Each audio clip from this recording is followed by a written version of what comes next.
começar, então. Bom, primeiro eu queria agradecer a presença da banca por ter aceitado, né, o convite. Em segundo lugar, eu quero dar alguns recados antes de começar a apresentação. Bom, como acho que dá para perceber, né, meu trabalho ele é muito na interseção de geometria, enfim, de matemática com química, e ele tem aspectos muito avançados e particulares de ambas as áreas. Então, para eu não perder o público, nenhum dos lados, né, como deu para perceber também, acredito, tem tanto matemáticos quanto químicos na minha banca, e eu gostaria do meu trabalho tem um pouco essa intenção de construir essa ponte entre as duas áreas e me comunicar com ambos os públicos. Então, para eu não perder um dos lados, ou matemáticos ou químicos, na minha apresentação eu não vou entrar em tantos detalhes de equações e de minúcias da matemática ou da química que eu explorei um pouco melhor no texto que eu enviei para a banca, né? Então, o meu trabalho, intencionalmente, ele vai ser um pouco diferente do que está no texto, e eu vou focar mais nos aspectos computacionais do meu trabalho, até porque eu acredito que essa talvez seja a principal inovação do meu trabalho e a minha principal contribuição. Então, aqui eu vou ficar nesse meio do caminho computacional justamente para não perder o público. Enfim, esse é o recado principal que eu queria dar. Intencionalmente, a minha apresentação vai ser um pouco diferente do texto. Então, vamos lá. Eu acredito que eu não preciso justificar, né? Todo mundo trabalha aqui com matemática, com mecânica quântica, então acredito que eu não preciso justificar o porquê de se estudar mecânica quântica hoje em dia, né? Uma teoria muito importante, com um nível de previsão e de acurácia experimental muito grande, né? Prever muitas coisas. E outra coisa que também acredito que eu não preciso motivar é o uso de métodos computacionais para se fazer ciência hoje em dia, né? Enfim, computadores revolucionaram o jeito como a gente vê o mundo, como em particular a gente faz ciência. Então também não preciso, eu acredito, justificar o porquê de se usar métodos computacionais. Mas uma coisa que eu vou justificar um pouco aqui nesse primeiro slide, pelo menos, é o uso a implementação de algoritmos, né?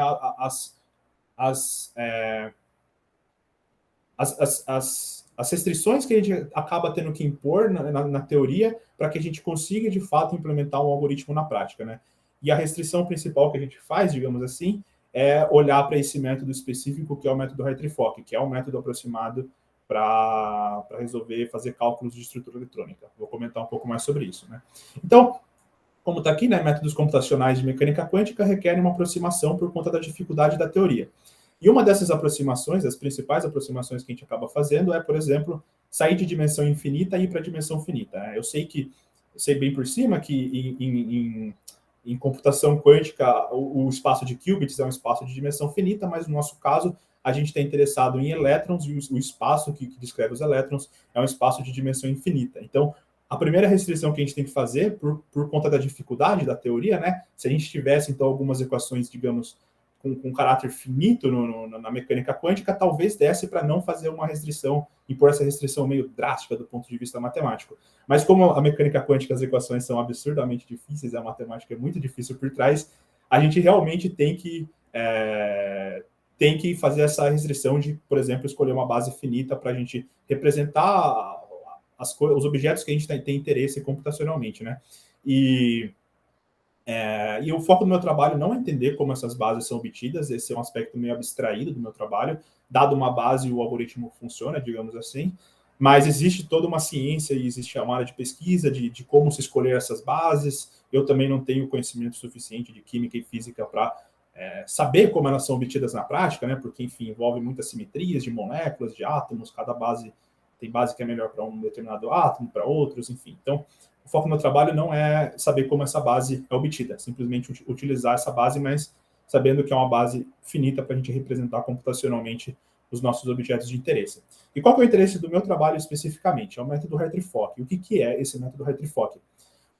Eu vou dar uma definição aqui sobre o método Hartree-Fock, eu acredito que essa definição pode talvez surgir um pouco de questionamento mais para frente, eu vou comentar mais sobre isso.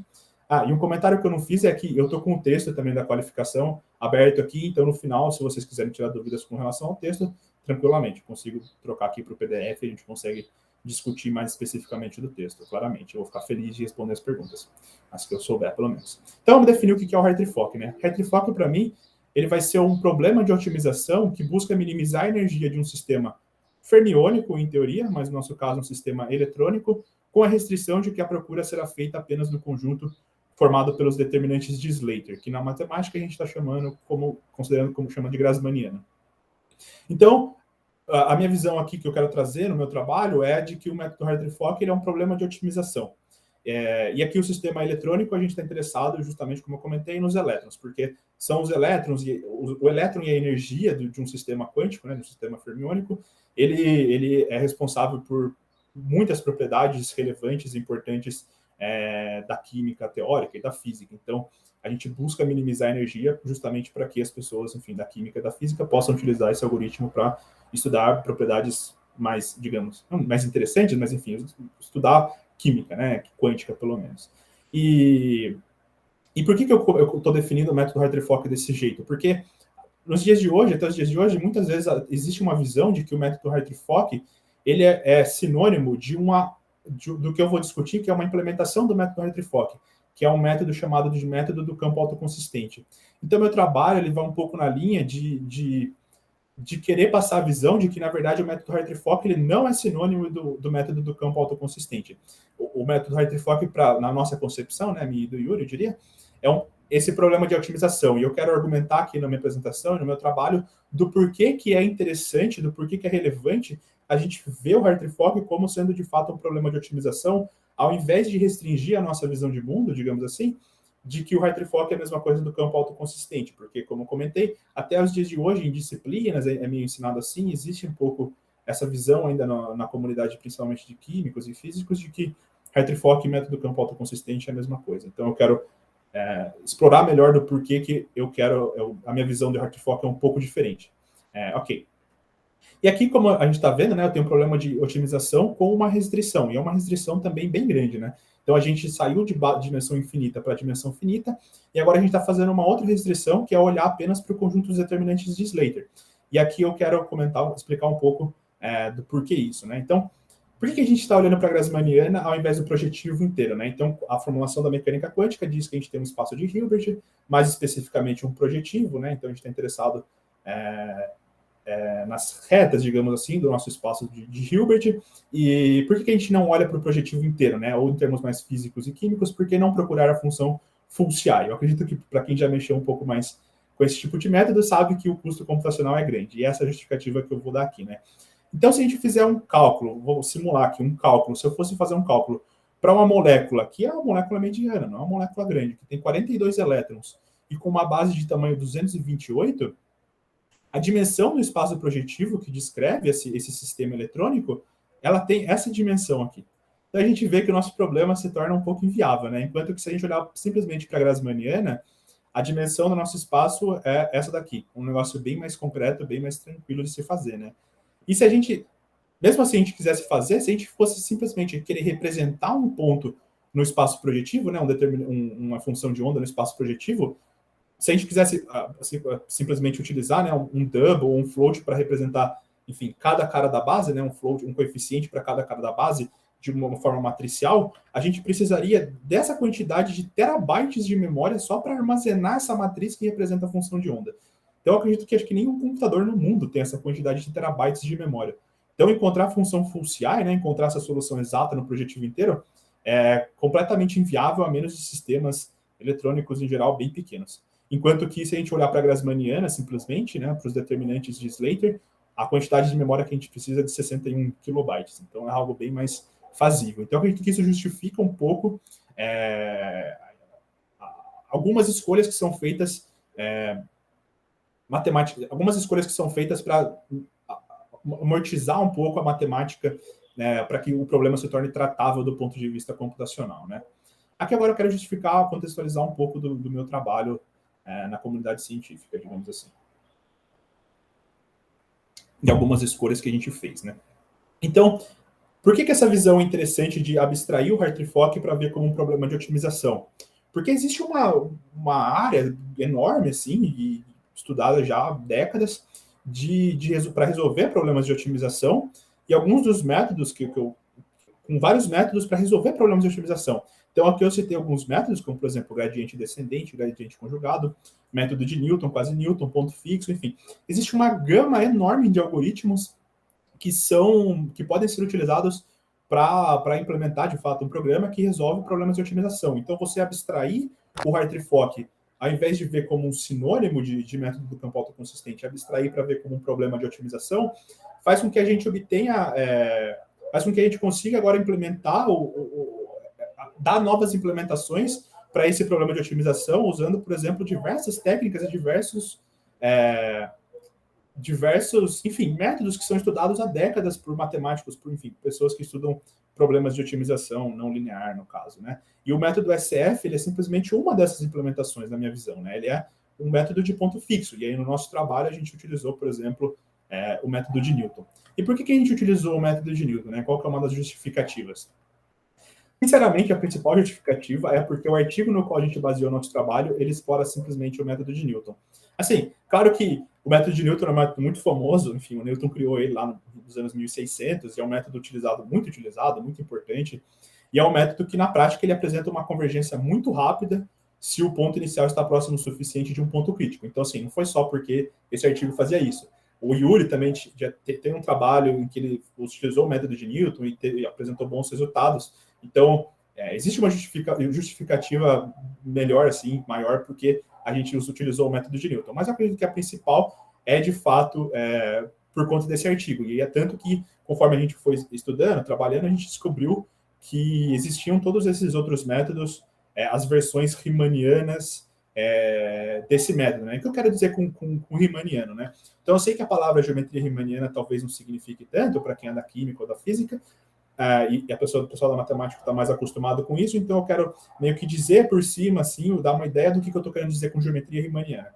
Então, geometria riemanniana, para mim, vai ser uma área que estuda espaços, e espaços aqui eu vou deixar um pouquinho aberto, eu vou comentar mais sobre isso daqui a pouco, em que é possível definir derivada.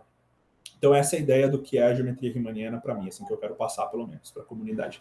E por que isso, né? Porque se a gente conseguir definir derivada, a gente consegue também definir dois objetos matemáticos de caráter geométrico, que são bem importantes, que são geodésicas e curvatura. Então, curvatura é o que o nome dá a entender, né? Você tentar medir, tentar capturar o quanto que um espaço se curva em determinadas regiões. Enfim, é utilizado muito largamente em relatividade, por exemplo, mas no nosso trabalho a gente não usa tanto explicitamente curvatura, a gente usa mais explicitamente geodésicas, que também é um objeto matemático muito fundamental, enfim, na matemática principalmente, mas como a gente vai estar vendo aqui, né, também em métodos de otimização. E aqui, espaços, eu deixei um pouco em aberto, o nome oficial, assim, que os matemáticos dão, né, é variedade riemanniana, mas você pode ver os espaços aqui como sendo, por exemplo, um subconjunto de Rn de um espaço euclidiano n-dimensional que satisfaz algumas propriedades específicas que fazem que é possível permitem a definição de derivada, né? Então, enfim, no caso anterior a gente tinha, por exemplo, a Grassmanniana lá tinha dimensão 7000 e alguma coisa e a gente consegue ver essa Grassmanniana bonitinha assim dentro de um espaço em geral com uma dimensão um pouco maior, se a gente quiser respeitar propriedades geométricas, ou dimensão um pouco menor, se a gente quiser respeitar só simplesmente propriedades topológicas. Mas não quero entrar muito nesse aspecto. Pode só pensar que espaços são subconjuntos de um espaço euclidiano com uma dimensão, em geral, grande. Então, isso que é o que eu quero dizer com geometria riemanniana, certo? E contextualizando assim, o nosso trabalho, né, a gente quer contextualizar problemas de estrutura eletrônica dentro do universo de otimização em variedades riemannianas. Porque isso, de certa forma, é inovador e abre muitas portas. O que eu quero dizer com isso, né? Então, como eu já comentei, se a gente abstrair um pouco o Hartree-Fock e ver ele como sendo um método de um problema de otimização em variedades riemannianas, abre essa gama inteira de algoritmos que a gente pode implementar para resolver o problema Hartree-Fock. Mas não só isso. Em teoria, outros métodos de aproximação mais acurados, né? Por exemplo, métodos que são chamados de métodos pós-Hartree-Fock. Aqui comentando um pouco mais sobre Hartree-Fock. Hartree-Fock é um método que foi criado assim 90 anos atrás, na verdade o primeiro método de Hartree na década de 20 e na década de 30 o método de Hartree-Fock em si, e é um método que a partir da criação de computadores é um método que foi muito revolucionário assim para fazer cálculos de estrutura eletrônica, né, para encontrar mínimo de energia e assim por diante. E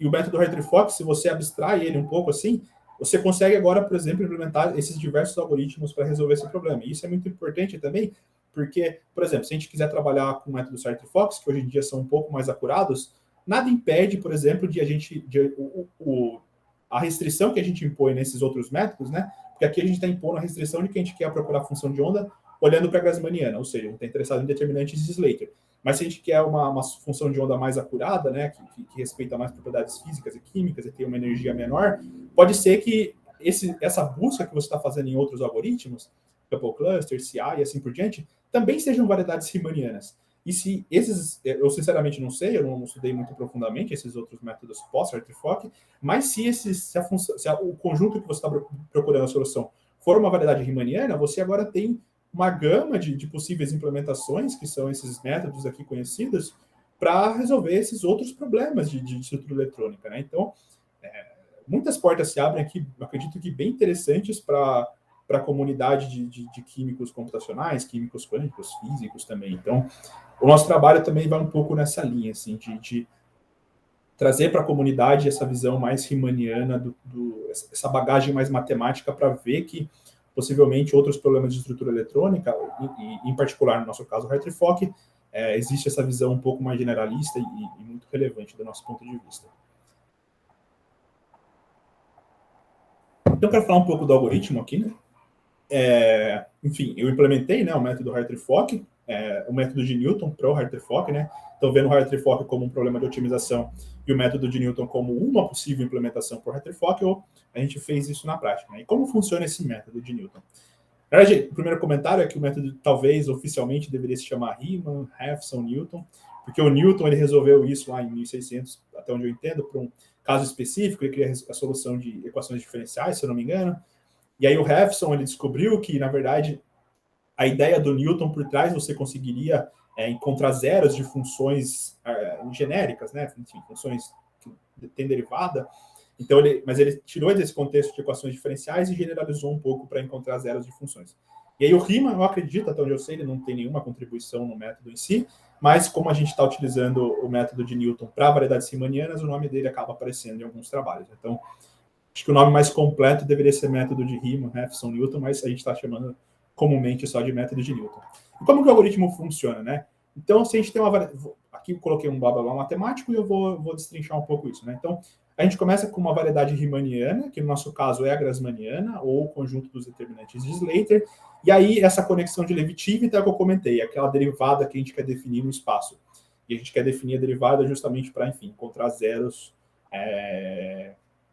zero do gradiente da energia, né? E o campo suave, no nosso caso, é o gradiente da energia. Então, matematicamente, isso a gente chama de campo. E aí o algoritmo, ele fornece algumas etapas, né? Se a gente fizer aqui, essas etapas, elas vão fornecer uma sequência de pontos que vai convergir para um zero do gradiente. No nosso caso, o gradiente da energia. E, enfim, aí sabe, a matemática diz para a gente que se a gente tem um zero do gradiente, né? Ou seja, um ponto crítico, esse ponto é de mínimo, máximo ou um ponto de Sela. Eu vou comentar um pouco mais sobre a convergência do método em si, mas a princípio a gente já sabe que converge para um ponto crítico. Na verdade, a gente também não tem a garantia de convergência, mas enfim, eu vou comentar um pouco mais sobre isso daqui a pouco.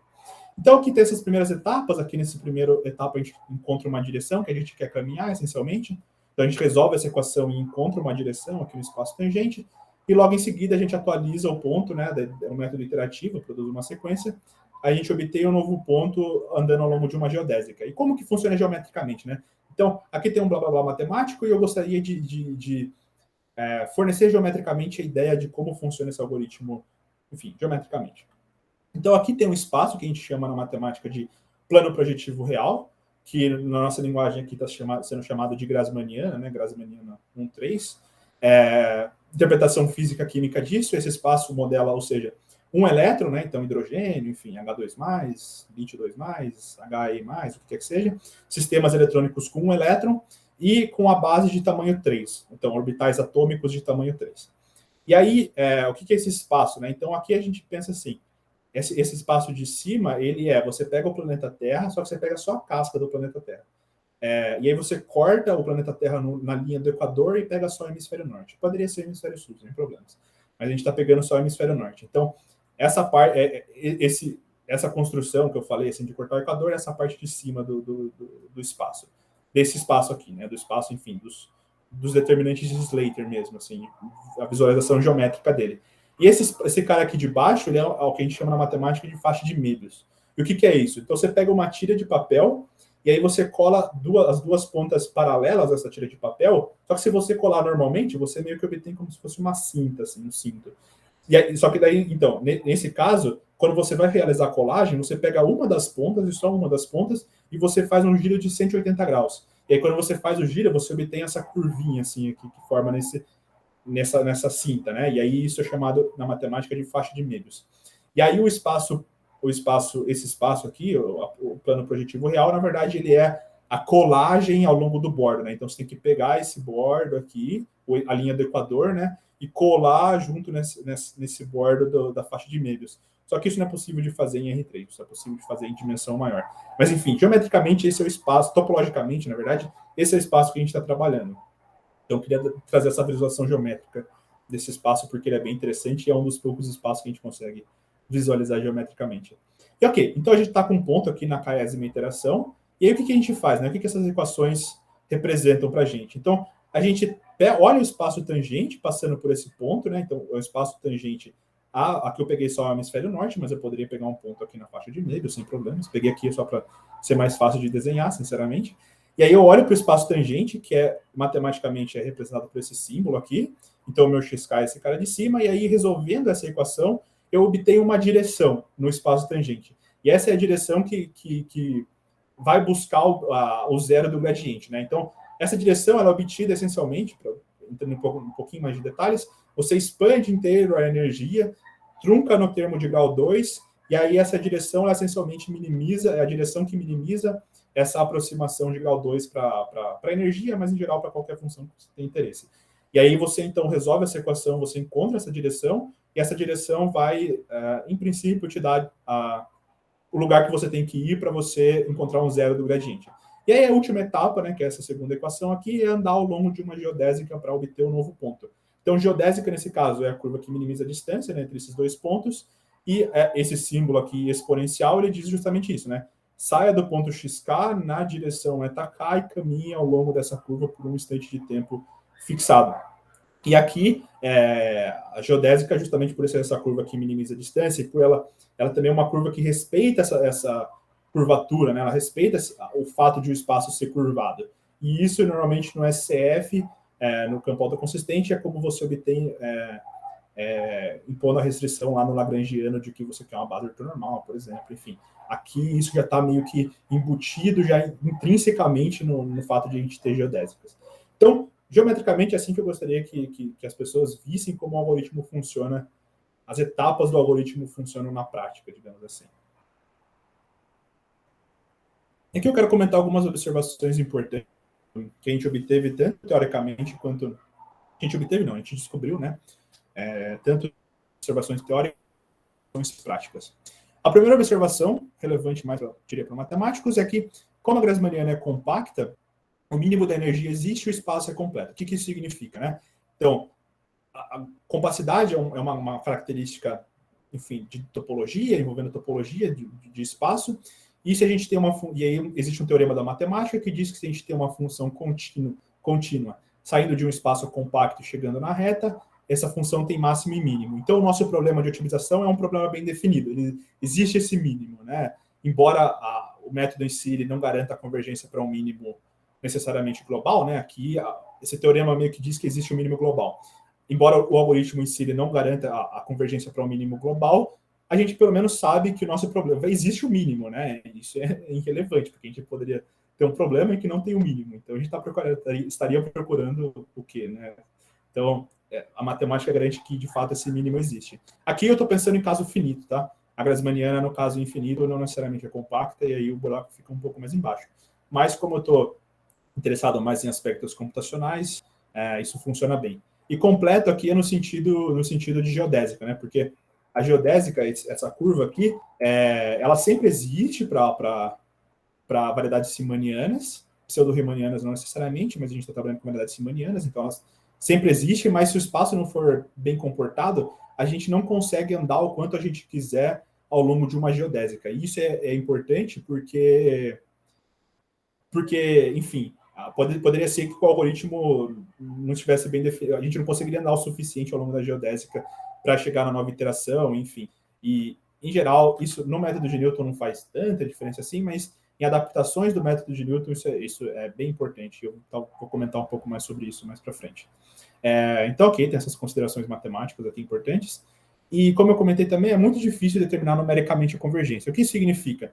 Significa que existem teoremas matemáticos que dizem que o algoritmo converge para um ponto crítico, não necessariamente um ponto de mínimo, pode ser, infelizmente, para um ponto de Sela, um ponto de Sela, ou para um máximo local, mas nos cálculos que a gente faz é improvável, né? O jeito que a gente escolhe o chute inicial é meio improvável, embora não garantido, mas é meio improvável que converja para um máximo local.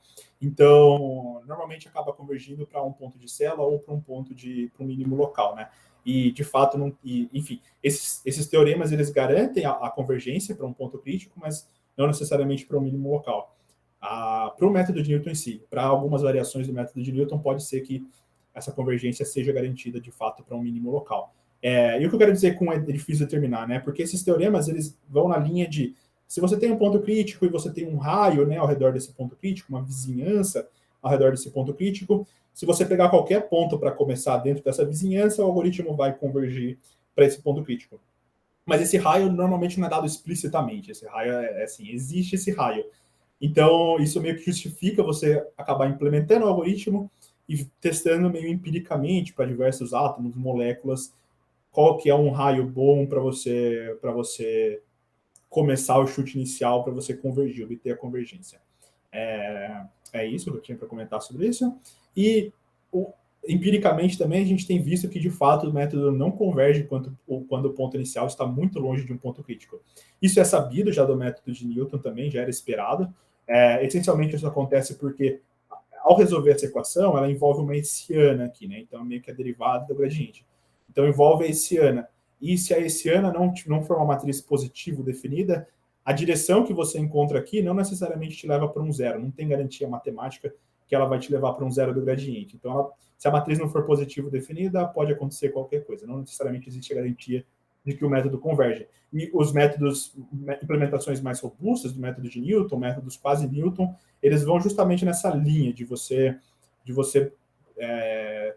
trocar essa hessiana por alguma matriz que é sempre positivo definida e que você sempre vai, então, meio que diminuir a energia a cada passo. Então, mas, infelizmente, por enquanto, como a gente só tem o método de Newton, a gente tem essa observação de que quando o ponto está muito longe de um ponto crítico, a convergência não ocorre. No entanto, quando a convergência ocorre, ela converge muito rapidamente. Então, para diversos cálculos que a gente fez, várias moléculas e átomos, a convergência era obtida assim, em 4 ou 5 iterações, no máximo, o método converge. Isso, em geral, é bem bom, do ponto de, enfim, para quem estuda métodos de estrutura eletrônica, convergir em 4 ou 5 iterações é bem bom. Mas existe uma ressalva aqui nessas 4 ou 5 iterações que eu vou mostrar no próximo slide.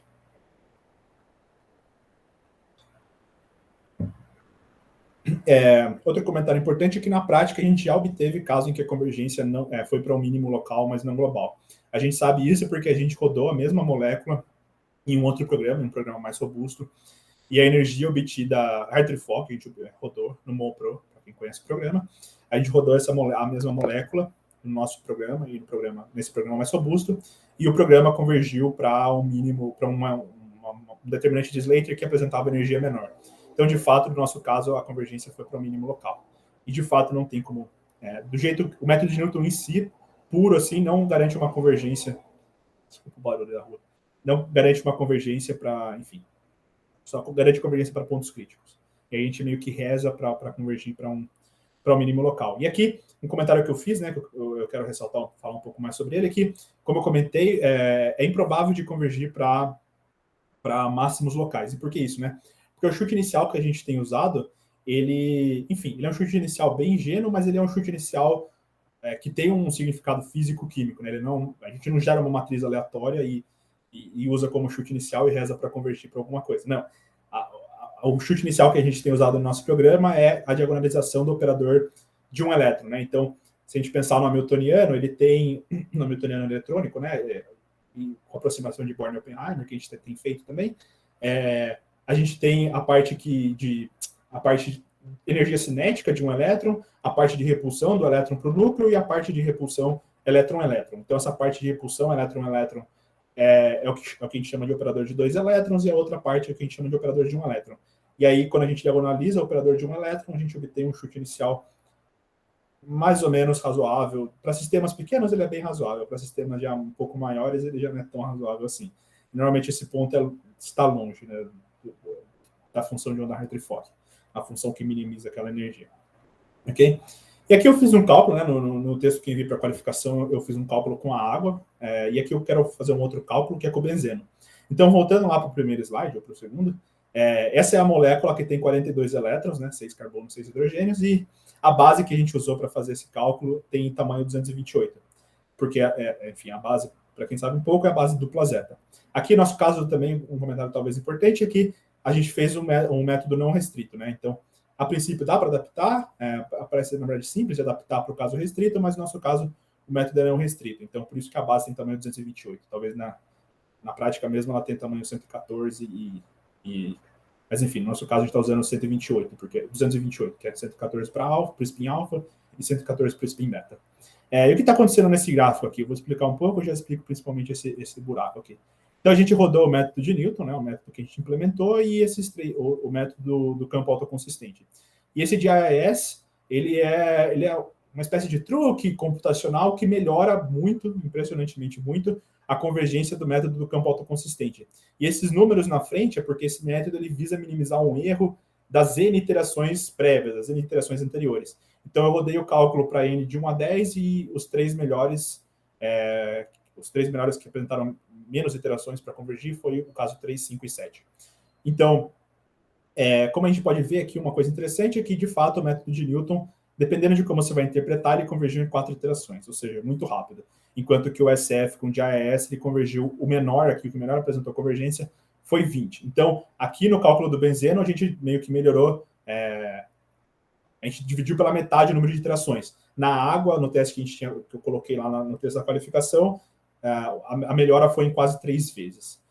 Enfim, aqui convergiu em 24 iterações e aqui convergiu em 21 iterações, né?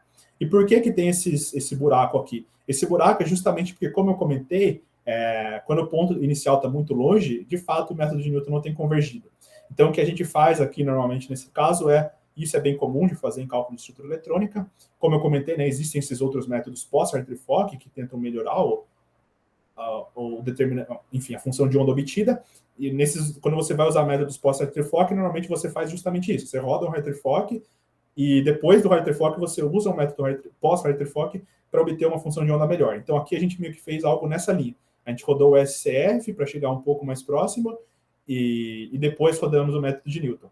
E aí a convergência, aqui a gente utilizou, então, no caso, 5 iterações de SF com 3 GIS previamente, e são 5 porque essa primeira iteração é a energia obtida da diagonalização. Então, na verdade, aqui nessa primeira, no passo zero, não foi feita uma iteração do SCF, e aqui foram feitas 5 iterações prévias. E aí a gente usa o determinante de Slater daqui como ponto inicial do nosso método de Newton. Então, somando os dois cálculos, a gente obtém a convergência em 9 casos. E aí, uma coisa que aconteceu na água interessante é que lá compensava você fazer essa troca. A gente ganhava 2 segundos de tempo total para obter a convergência da água. Aqui, não. Aqui, isso, infelizmente, não aconteceu. Aqui, esse tempo, né, esse tempo que está aqui do lado do nome do método, é o tempo médio por iteração. Então, cada iteração aqui levou 46,29 segundos em média. Ou seja, as 4 iterações levou aproximadamente 3 minutos. Mas observe que uma coisa interessante é que lá, no primeiro slide, para encontrar a função Funciaia, esse ponto nem conseguiria ser representado computacionalmente. Enquanto que aqui a gente realiza esse cálculo para uma molécula mediana, mas a gente consegue realizar esse cálculo em alguns minutos. Então, de fato, impor restrições para você fazer métodos aproximados, na prática, tem que ser feito, né? É impossível de fazer coisas muito, muito aproximadas, muito, muito boas. Quer dizer, na verdade, a energia que a gente obtém aqui em Hartree-Fock, ela já é uma energia muito próxima. Nesse caso aqui, a convergência do ponto da função de onda Hartree-Fock para o que é conhecido na literatura, essa é uma convergência, nesse caso, bem boa, assim. Enquanto que aqui no SF com GIS, por exemplo, nesse caso, cada iteração levou 0,78 segundos. Então, de fato, mesmo que você some essas 20 iterações aqui, o custo ainda é muito menor do que realizar essas 4 iterações aqui que foi feita no método de Newton. Então, infelizmente, aqui não compensa realizar a troca. Mas a gente quer fazer, então, outros testes para outras moléculas, né? E tentar ver se a gente consegue, por exemplo, obter uma convergência em casos em que o SCF com DAS não obtenha convergência. Claro, provavelmente vai ter que ser, a gente vai ter que rodar o SCF com DAS até algum lugar próximo, razoavelmente próximo, digamos assim, e depois trocar para o método de Newton, para ver se a gente consegue convergência. A gente não fez, a gente fez alguns testes nessa linha, mas no caso, por exemplo, a gente obteve uma convergência, mas foi aquela convergência para o mínimo local. Então, a gente quer realizar mais testes para isso, mas para isso, realizar mais testes nessa linha, mas para isso a gente vai precisa tornar o código um pouco mais robusto, eu vou comentar um pouco mais sobre isso no final. Então, mais ou menos para concluir, né, aqui eu quero contextualizar o meu trabalho, enfim, o que meu trabalho vai contribuir para o mundo científico, né, para a comunidade. E o primeiro comentário que eu vou fazer é que, por um lado, nossa ideia não se mostra inovadora. E aqui eu não quero desmerecer meu trabalho. Eu acredito que meu trabalho vai ter vai ter uma relevância, principalmente para a comunidade, eu diria, de químicos teóricos. E eu apresentei esse trabalho, né, num seminário, num simpósio muito importante de química teórica, e o trabalho foi muito bem recebido. Então, eu acredito que eu não estou querendo desmerecer meu trabalho aqui quando eu falo que a ideia não é inovadora. Mas eu também não quero dar a entender que o que a gente fez aqui foi uma super novidade revolucionária, né? Eu quero só dar o ponto realista, assim, dar a visão realista do que é o nosso trabalho, do quão impactante ele é ou não no mundo científico, né? E também sei que, por exemplo, em casos de mestrado, principalmente na matemática, não é nem comum fazer trabalhos inovadores e nem é necessário para um mestrado fazer um trabalho muito inovador. Então, eu só quero contextualizar meu trabalho nessa linha. Não estou desmerecendo ele, eu sei que ele tem sua importância, assim, tudo bem?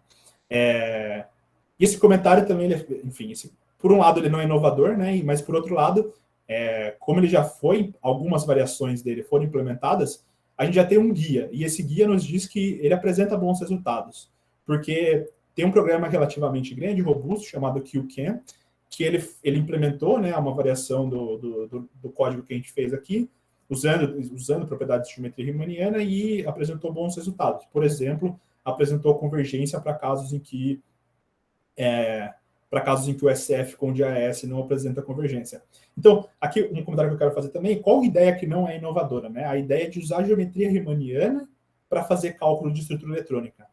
Então, essa ideia que já é sabida há mais de 20 anos, para ser sincero, não é inovadora. Quando a gente começou o nosso trabalho, a gente acreditava que ninguém tinha feito isso, explorado essa interseção, né, de geometria riemanniana com estrutura eletrônica, mas aí, conforme a gente foi pesquisando mais, a gente acabou descobrindo que tinha alguns artigos já explorando essa interseção.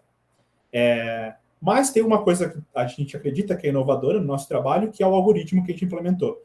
Então, nosso algoritmo, em teoria, é novo porque a parametrização da Grassmanniana utilizada nesse programa, até onde a gente sabe, é distinta. Na verdade, esse programa tem código fechado, mas no artigo eles escrevem o método, eles usam uma outra parametrização. Então, do ponto de vista matemático, isso talvez não seja tão relevante, porque as duas parametrizações, até onde eu sei, elas são isométricas. Então, abstratamente, meio que não tem novidade aqui de fato, mas do ponto de vista computacional e químico, isso é bem relevante. Por quê? Porque dependendo da parametrização, a parametrização aqui assim, a gente tem essa visão abstrata da Grassmanniana, como sendo conjuntos de subespaços com uma dimensão fixada, mas como que a gente representa isso computacionalmente, né? Então, no nosso caso, a gente fez uma representação matricial. Bom, todas as representações, na verdade, na prática, são matriciais, mas dependendo de como você modela, você pode explorar muitas propriedades físicas e químicas interessantes, como, por exemplo, simetrias das moléculas, dos átomos. Você consegue explorar, enfim, dividir a sua matriz em blocos, por exemplo, no caso ocupado, virtual ocupado, assim por diante. No nosso caso, só tem orbitais virtuais, então essa parte não dá para explorar, mas dependendo da parametrização, o ponto é que dependendo da parametrização, você consegue explorar propriedades que tornam o custo computacional, por exemplo, do método melhor, e enfim, e pode trazer mais, e que você pode explorar propriedades químicas e físicas. Então, eu diria que talvez a vantagem da parametrização que a gente usa é meio que a simplicidade dela, porque se você olhar, né, o texto e você, enfim, a parametrização que a gente usa é a mesma parametrização usada, por exemplo, para fazer o método do campo autoconsistente, que é, enfim, é o que a comunidade tem, eu diria que mais conhecimento, né, com relação a essa parametrização, do que a parametrização utilizada aqui, que é uma parametrização que envolve alguns argumentos de álgebra de Lie, grupos de Lie, que é, enfim, envolvendo uma exponencial de matrizes antissimétricas e assim por diante. E qual que é a intenção do nosso trabalho, né? Qual que é, enfim, contextualizando de novo ele no mundo científico, né? Então, a intenção que a gente quer fazer a partir de agora é que o nosso trabalho ele forneça uma bagagem matemática sólida e explícita, eu vou explicar esses dois termos, para que a interseção de geometria riemanniana com química quântica, computacional, física também, seja mais explorada. E por que isso, né? Porque, como eu comentei, existem esses alguns artigos que exploram essa interseção, mas eles não estão tão preocupados em fornecer uma bagagem matemática para que as pessoas possam adaptar essa ideia para resolver possivelmente outros problemas. Como eu comentei, a gente está fazendo aqui no meu trabalho o caso de Hartree-Fock, mas, como eu comentei, nada impede de que existam outras variedades riemannianas em química quântica, em física quântica, e que esses métodos de otimização em variedades riemannianas sejam explorados. E esses artigos, eles não exploram tanto, eles não tentam fornecer essa bagagem matemática, tipo, deduzir as equações mais explicitamente, fazer considerações práticas mais explicitamente, para que essa ideia seja melhor disseminada dentro da comunidade e para que outras pessoas possam vir a implementar esses métodos, né? Tá mais na linha, esses artigos vão mais na linha de algumas pessoas que, enfim, não por acaso, né? Mas, enfim, essas pessoas tinham um conhecimento talvez mais sólido de matemática, e eles descobriram que dava para fazer isso e implementaram, mas eles não tiveram a preocupação de construir essa ponte da matemática, da geometria riemanniana, para que essa ponte seja melhor explorada tanto por químicos quanto por matemáticos, principalmente matemáticos aplicados. Então, nosso trabalho também, ele futuramente a gente quer que ele vá nessa linha, assim, principalmente uma dissertação. Eu quero, por exemplo, pegar o caso da Grassmanniana e deduzir as equações mais ou menos do zero, as equações matemáticas, para que sirva de exemplo para que a pessoa fale assim, olha, será que a gente está trabalhando em alguma variedade riemanniana? Se sim, ok, estamos. Como que a gente obtém as mesmas equações para implementar os diversos métodos que eu comentei que existem, para, enfim, possivelmente encontrar algoritmos que são melhores, que tem uma garantia de convergência matemática, por exemplo, e assim por diante. E eu também, aqui é um pouco difícil de fazer, mas eu também tenho a ideia de que eu quero dar algumas equações explícitas para que uma pessoa que tenha algum conhecimento básico de métodos consiga implementar sem talvez ter a noção muito sólida da matemática por trás, porque é uma matemática relativamente avançada, geometria riemanniana. Então, eu tentei fazer isso um pouco no texto da minha quali, que é justamente se você já viu um pouco o método do campo autoconsistente, conhece um pouco as equações, não é tão difícil, eu diria, de adaptar um algoritmo pronto de campo autoconsistente para você agora abarcar o método de Newton. Então, eu tentei também deixar as equações meio autocontidas para que, enfim, a comunidade de químicos que não quer, enfim, entrar numa seara enorme de geometria riemanniana, mesmo assim consiga implementar esses algoritmos. Então, nosso trabalho, ele tem um pouco essa intenção, assim, enfim, para ajudar a comunidade no inteiro, no geral, e, enfim, melhorar o nosso conhecimento do mundo. E para finalizar, quais são as próximas etapas, né? Então, a gente sabe que, de fato, a parte mais custosa do método de Newton é inverter esse. Isso é sabido desde sempre, eu diria, enfim, é a parte mais custosa mesmo. Não tem o que fazer. Quer dizer, tem o que fazer, justamente isso. Então, a ideia nossa é tentar contornar esse problema, e existem algumas abordagens que dá para fazer isso, né? Então, o próximo passo em termos computacionais que a gente quer fazer é implementar uma versão mais robusta do método do gradiente descendente, ou método quasi-Newton, métodos de trust region, métodos do gradiente conjugado. Então, aqui essa é uma seara. Inicialmente, a gente conhecia só o método de Newton para variedades riemannianas, e a gente acabou descobrindo que existem todos esses algoritmos que a gente pode também utilizar para resolver, enfim, para o método Hartree-Fock. E o algoritmo, na verdade, o algoritmo que o pessoal implementou lá naquele programa chamado QChem, ele, na verdade, é um método quasi-Newton. Enfim, e justamente esses métodos, eles vão um pouco na linha de tanto você não precisar inverter uma hessiana, você utilizar uma hessiana aproximada. No método gradiente descendente, você nem precisa de hessiana, você só precisa do gradiente.